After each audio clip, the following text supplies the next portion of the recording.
Hey everyone, welcome. If you're a new teacher, you know what it's like. You pour your heart and soul into every single lesson plan.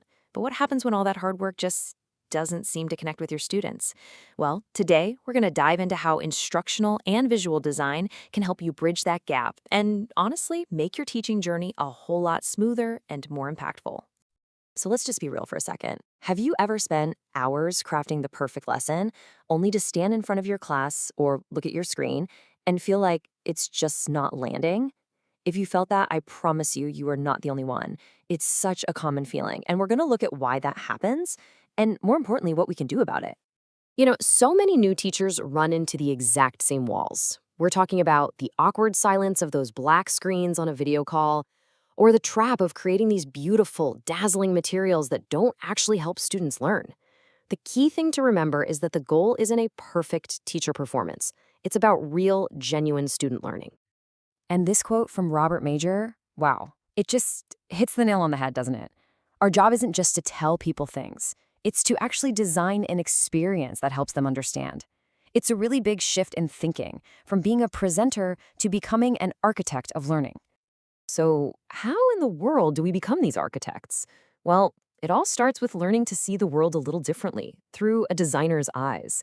And that means we need to understand the basic building blocks of visual communication. So, let's get into it.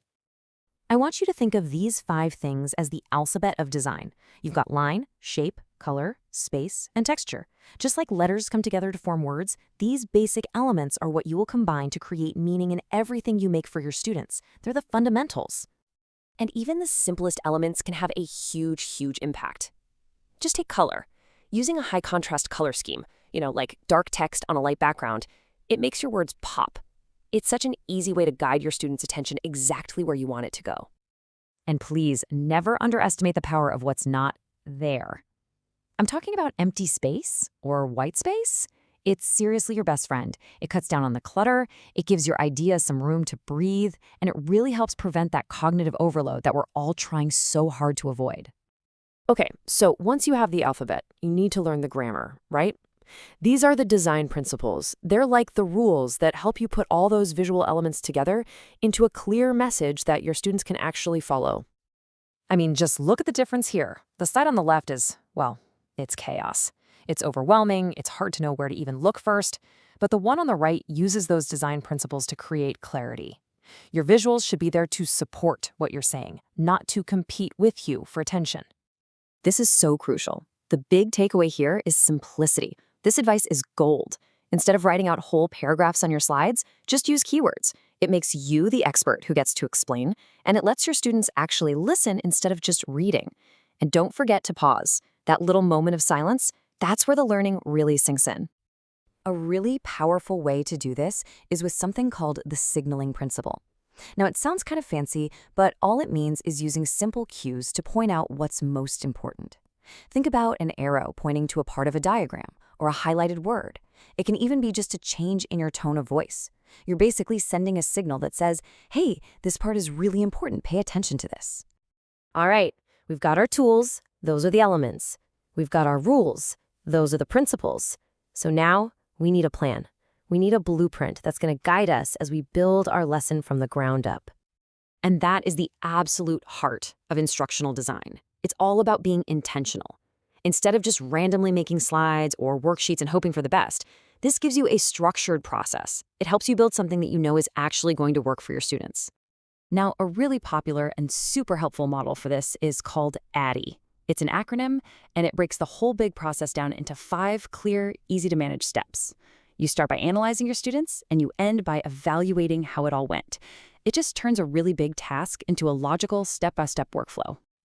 And here's a fantastic, simple tool you can use in that design phase of ADD, a storyboard. Seriously, before you even open a presentation app, just sketch out your lesson. This little exercise forces you to think through the entire journey from your student's point of view, and it helps make sure everything flows logically. Okay, but here's a really crucial point. None of this, not the design principles, not the ADDIE model, none of it is meant to be done in a bubble. Teaching can feel really isolating sometimes, but it is so important to remember that you are part of a huge professional community. I know this quote sounds a little academic, but the message behind it is actually really simple and powerful. Your best resource is other people. Connecting with the community, whether it's formal or just a couple of colleagues, is where you're going to find the support you need to really grow. And that support is often so much closer than you think. Your school probably has a teaching and learning center full of experts. You can talk to the experienced teachers in your own department. Trust me, they have been there. And don't be afraid to connect with an instructional designer or find your people in an online group. And through it all, please remember this. The goal isn't to be a perfect designer overnight. It just isn't.